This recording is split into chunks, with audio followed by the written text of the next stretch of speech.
Hi, I'm Stacy with WTI.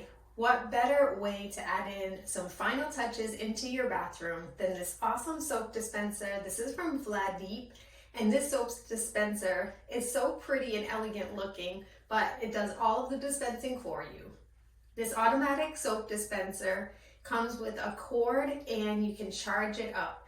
But don't worry, you won't have to charge it for quite some time because it lasts for up to 180 days. Unbelievable. I really like that you can see the soap amount in the dispenser, and it's very easy to refill thanks to the top, which has a silicone knob to open and add in your soap.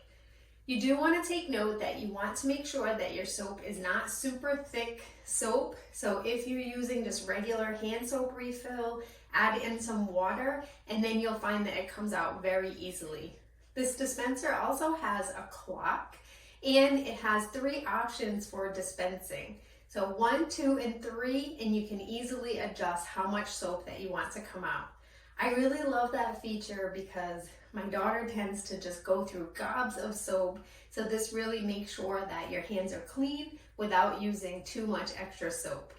The dispenser itself is also very pretty. You can see that it's that nice white with the gold details, and that clock option is just a little added bonus. The dispenser works really well, and it was easy to mount on the wall thanks to the really easy instructions, as well as the enclosed sheet so that you could put it right onto your wall. This is an awesome idea, great and innovative, and also really elegant looking. But that's my point of view.